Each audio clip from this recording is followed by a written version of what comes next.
जने प्रख्यात अर्थनीतिज्ञ एवं पूर्वतन प्रधानमंत्री डॉक्टर मनमोहन सिंह देहांत निश्चित भाव आम समस्त को दुख देछि एवं देश सबुदिन निश्चित भाव में मन रखिबो एवं विशेष करिकि मोर गोटे कथा कहवा कथा जे तांकर शरीर असुस्थता एवं देहांत ये जोड़िए खबर आम समस्त को मन को कष्ट देछि एवं विचलित भी करिछि एवं आशा करुचु महाप्रभु श्री जगन्नाथ पाखे प्रार्थना आमर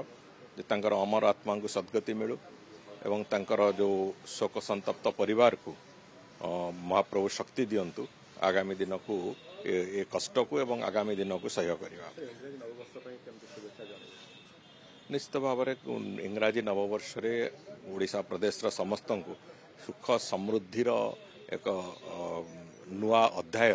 आरंभ हो तांका जीवन रे एतिपई शुभेच्छा जनाऊँ एवं ओडिशार विकास दृष्टि समस्ते ओडिशार समस्त जनसाधारण एतिरे जोड़ी हुंतु सेतिपई मध्य मु तांको अनुरोध भी करूछि।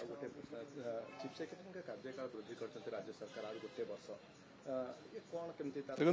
ये निष्पत्ति उपरे ये निष्पत्ति राज्य सरकार एक निर्दिष्ट निष्पत्ति एवं से केंद्र सरकार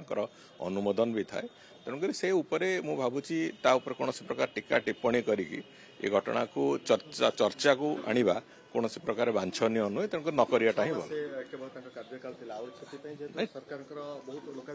देखो सरकार अनेक गुड़िए योजना चली से योजना गुड़िक तार क्रियान्वयन निश्चित भाव में आमको भी सबू कथार सहायता दरकार अच्छी भावुची ब्यूरोक्रेसी जो सेटअप को लेकिन आम कम करुचु से सेटअप को लेकिन आगू को कम कले आमको से कथार सुफल मिल सेटा हूँ सबुठ बड़ वांछनीय कथा।